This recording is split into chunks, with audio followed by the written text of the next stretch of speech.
ខឹងខំធ្វើការពីព្រឹកដល់ព្រលប់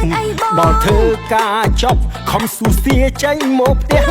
តែទូរស័ព្ទរោថាទេនោះទេ